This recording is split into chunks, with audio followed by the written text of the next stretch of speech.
Oke, secara umum kita juga sudah melihat, kita berbicara sampling di sini adalah digital lending. Kita sudah tahu ya sekarang sudah cukup banyak, eee eee, peer to peer lending yang bermain di Indonesia. Nah, sebenarnya, challenge-nya apa? Dia harus tahu customer-nya, dia harus tahu bagaimana cara meminimalisir proses fraud yang ada, dia juga harus bisa melihat, credit risk dari populasinya tanpa informasi dari, kredit biro.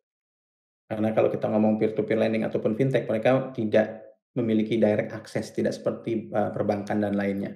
Tapi mereka juga tetap harus memiliki landasan untuk mereka bisa men-judge apakah orang tersebut eligible atau tidak.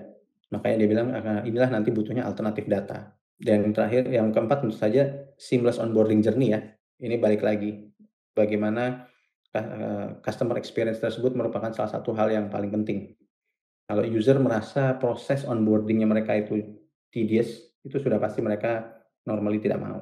Yang kedua, karena kita tidak tahu customer ini can actually pay atau tidak, banyak dari eee, digital lending provider juga ataupun financial institution memberikan mungkin interest rate-nya sedikit agak lebih tinggi. Kenapa? Untuk meng-ensure bahwa, cost yang sudah mereka lakukan itu tetap berimbang.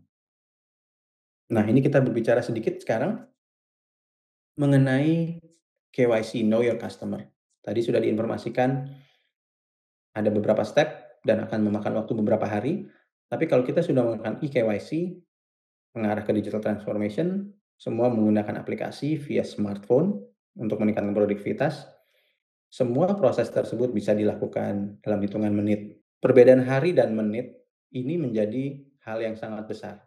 Jika dalam hitungan hari dia bisa mendapatkan 10, sekarang dalam hitungan menit dia bisa mendapatkan 10.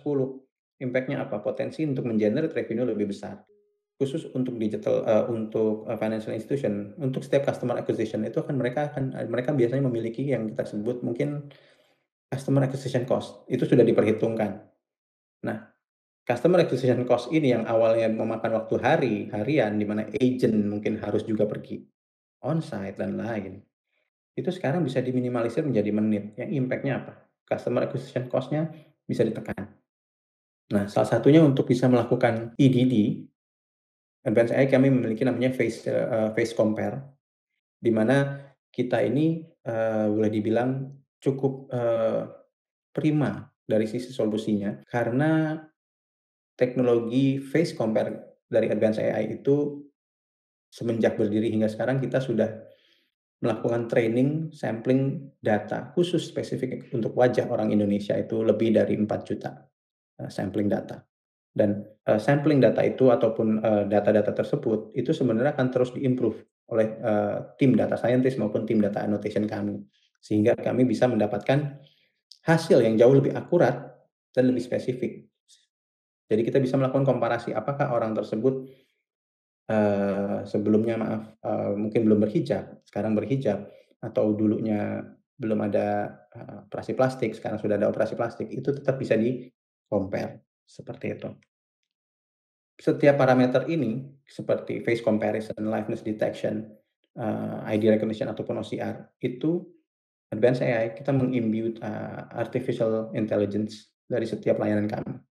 Sehingga kita bisa meng-ensure secara, automated kita bisa tahu misalnya nanti ID-nya ini apakah dia dipalsukan atau tidak pada saat proses pengambilan foto ataupun pada saat liveness detection dia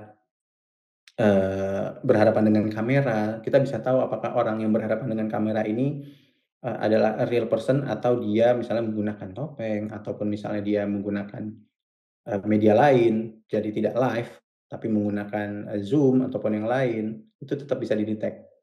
Sehingga secara umum potensi fraud yang ada pada saat initial onboarding.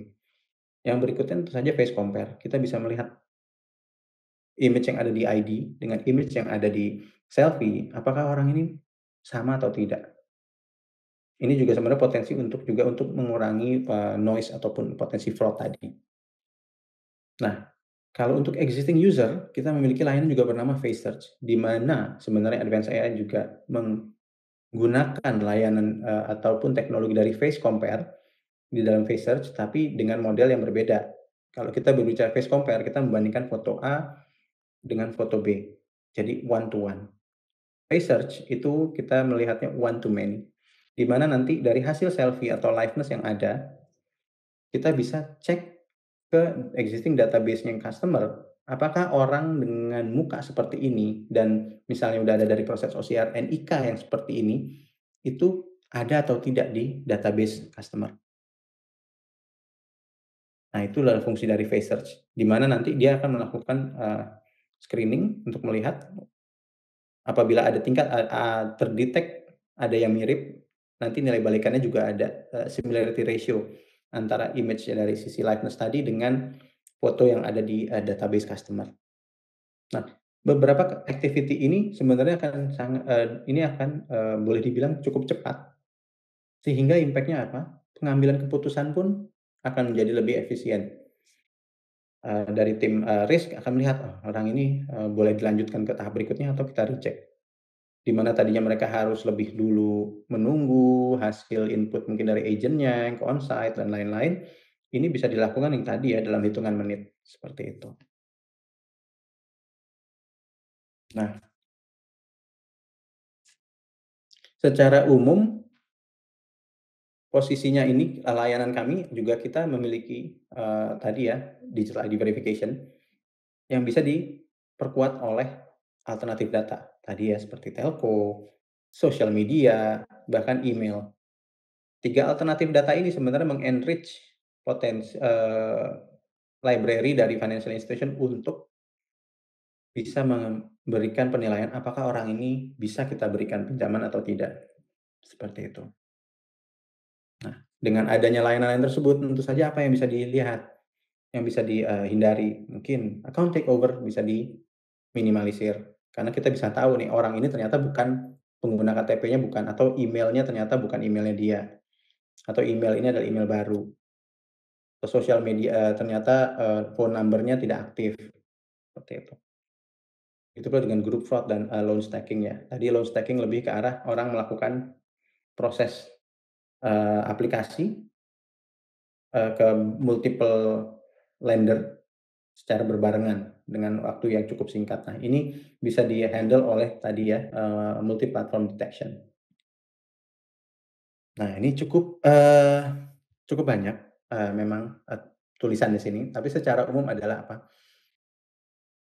eKYC atau Know Your Customer itu adalah posisinya kita bisa melihat mulai dari data resmi hingga alternatif data, baik itu mulai dari, telco data, e-commerce data, social media data, ataupun yang lainnya, hingga kita bisa membuat kesimpulan, apakah kita harus approve individu ini, atau kita reject, atau kita coba, lakukan assessment lebih mendalam, seperti itu.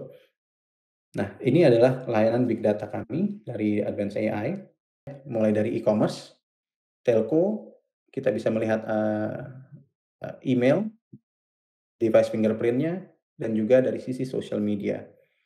Tentu saja informasi yang didapatkan nanti dari kita pun tidak bisa serta-merta, raw data ya, pinjaman si A segini, itu tidak bisa. Itu biasanya dia ngomongnya akan derivatif ya, turunannya. Karena memang secara regulatory itu pun tidak, kalau kita ngomong raw data ataupun informasi yang langsung itu tidak diizinkan oleh, pemerintah Indonesia. Tapi derivative information pun atau derivative data pun itu cukup membantu.